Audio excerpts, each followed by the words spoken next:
Hello, we are going to finish up the first chapter of Santa Ana, the people, the pueblo, and the history of Tamaya.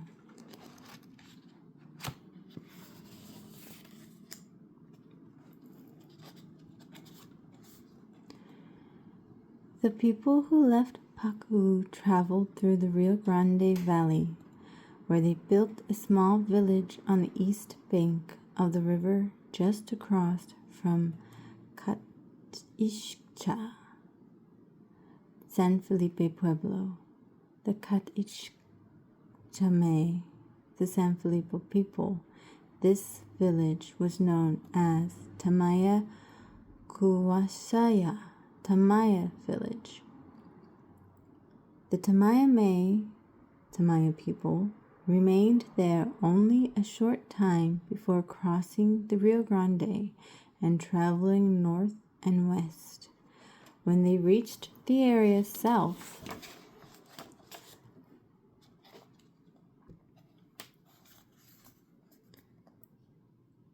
of Borrego Springs, they settled for a time beside a village of the Chichina Tisiyame Chichinadzia people. Then, with the Tisiyame, they traveled west, passing between the pueblos of Tisiyadzia and Hemes, just south of the place where the Rio Hemes meets the Rio Salado. The Tamaya built a settlement known as the Quiste Tamaya on the west bank of the Hemes. Itsiyame village stood just across the river on the east bank.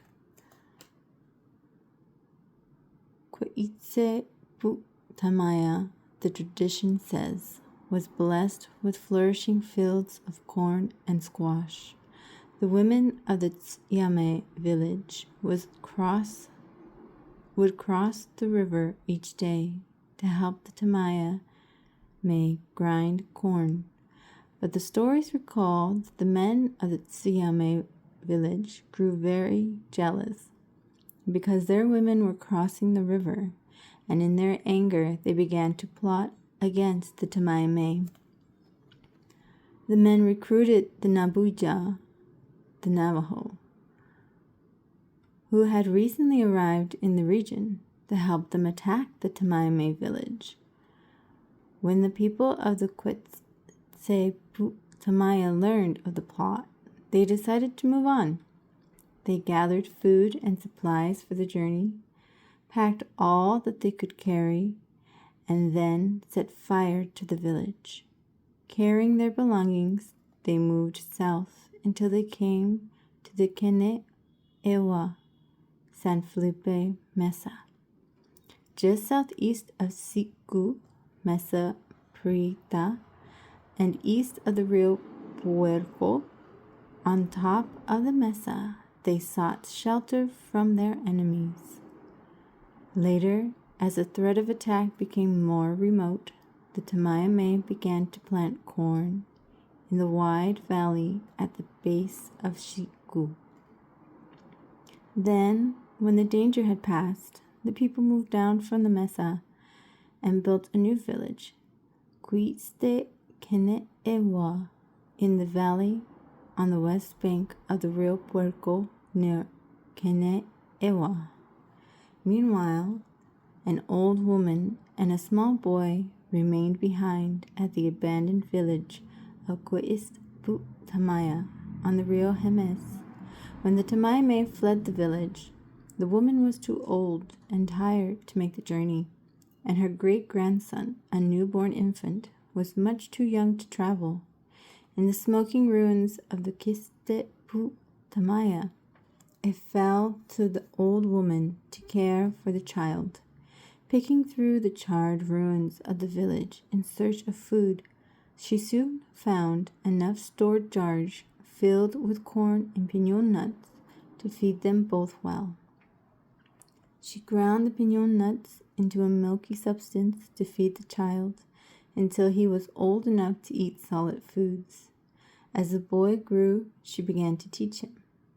First, he learned the names of the plants and the animals and the birds that filled the land around them. Then, when he was old enough, the woman showed him how to use the willows that grew by the riverbank to make a strong bow and straight arrows. As the years passed, the boy learned the people's ways and grew into a strong young man, but his mind was filled with questions. There's the migration map.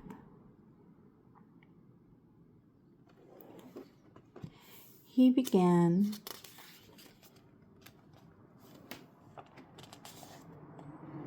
to wonder about himself and the old woman, who was by then very old indeed.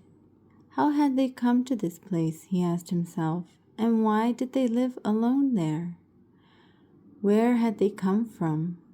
Who was she? At last, one day, the young man asked the old woman, and she told him the story of the Tamayame. She explained how the Hanu had come to that place and built the village.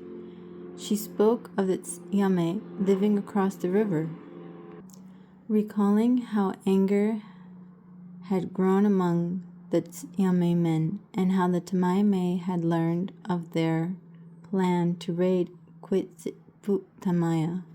She described the people's preparations for the journey and how at last they had set fire to the village and set out to find a new home. Finally, she told him how his mother had left him, her newborn son, in her care. After hearing what the old woman recounted, the young man grew determined to search for his mother and his people. For several days, he gathered all that he would need for the journey. When he was ready to leave, the old woman gave him instructions to travel south, for that was the way the Tamayame had gone, and to search for the ashes of their campfires, which would guide him along the path they had taken. When the two had exchanged blessings and farewells, the young man set out from the Quitziputamaya. After traveling for many days, searching for signs that might lead him to the Tamayame, he came to a river. As he paused on the bank to drink and refresh himself, two women came down to the river from a village on the opposite bank. Laughing and smiling, they filled their water jars and returned to the village. A short time later, the two women came back to the river and approached the young man, who was still resting on the opposite bank. When they called to him, he replied in their language. Surprised and delighted, they invited him to their village. That night, after the young man had eaten, one of the women summoned the courage to ask him who he was, where he had come from, and how he had learned to speak the language of the Tamayame. The young man told them of the old woman who had raised him, describing the abandoned village at Quitziputamaya, where he had grown up, and the old woman who had told him about the Tamayame. Then he explained how he had set out to find his mother. The woman who had first spoken to him cried, "I am the one you are seeking. I am your mother." Thus the young man's journey ended, and he was reunited with his mother and his people at the village of Quitziputamaya on the west bank of the Rio Puerco. For the Tamayame, however, the journey did not end there. When the time came for them to move on, they left Quitziputamaya as they had left earlier settlements. Traveling southwest, tradition says, they crossed a small stream.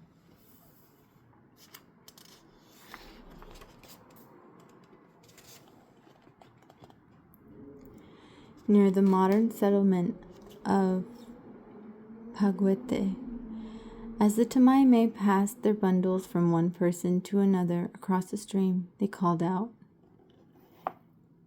Te iti Quisti.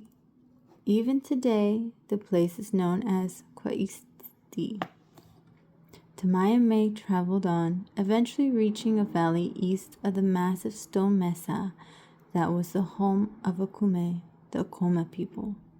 Tradition recalls that two of the Hanu climbed on top of the mesa to speak to the people of Akuma.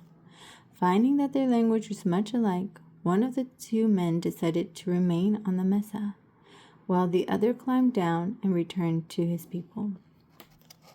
Then Tamaime reached Aku during a time of drought, and Akume tradition says they stayed until the rains came. Then, supplied with food for the journey, the Tamaime moved on. Once again, they traveled south, building a village somewhere near the modern city of Sapporo. But this settlement, like others along the route, proved to only be a temporary home for the Tamaime, who soon crossed the east bank of the Rio Grande, turning north and returned to Pak-u. When these Tamaime rejoined the people of Pak-u, they found that the settlement had changed during their journey. The two sections of the village had expanded until they nearly touched one another. Rows of adobe and stone houses, some of 2 stories, had spread north, west, and south of the first buildings. The builders had made storerooms, workrooms, living rooms, and special rooms set aside for ceremonial use. As the town had grown, the people of Pak-u had sought new fields and farmlands. Although the Sandia mountain range was rich in resources, and the village of Pak-u drew water from the permanent spring, the area had a short growing season, and frost often threatened the crops. Farmers could not depend on the area's unpredictable rainfall, which varied from one field to another. During the journey from Shipapu to Pak-u, the Tamaime had seen the promise of fertile Rio Grande Valley. In the settlement at Pak-u, Tamaime farmers had not forgotten those rich lands. While the first Tamaime group journeyed in the west, and the remaining Tamaime had begun to build small farming villages along the Rio Grande. From the Corrales region to the Angostura, Tamaime farmers planted and harvested their crops, returning after the harvest to the center at Pak-u. Soon after all of the Tamaime were reunited, they moved from Pak-u to the lands along the Rio Grande, settling in 6 or more villages that stretched from the area around modern Albuquerque to the Angostura region near the site of modern Bernalillo. The southern villages on the Corrales area were grouped on the west bank of the river, while those in the north near Bernalillo were built on the east bank. Among the villages was known as Buraikana, the butterfly, which stood south of Bernalillo on the west bank of the Rio Grande. This region was also the home of the Tiwa people, whose villages often stood across the river from those of the Tamaime. By AD 1425, little more than a century after it was founded, the village at Pak-u was abandoned. Its people moved on, taking most of their belongings with them. The peoples who reoccupied Pak-u a century later found only crumbling walls and broken pottery to identify the Hanu who had once lived there. For the Tamaime, the journey had not yet come to an end.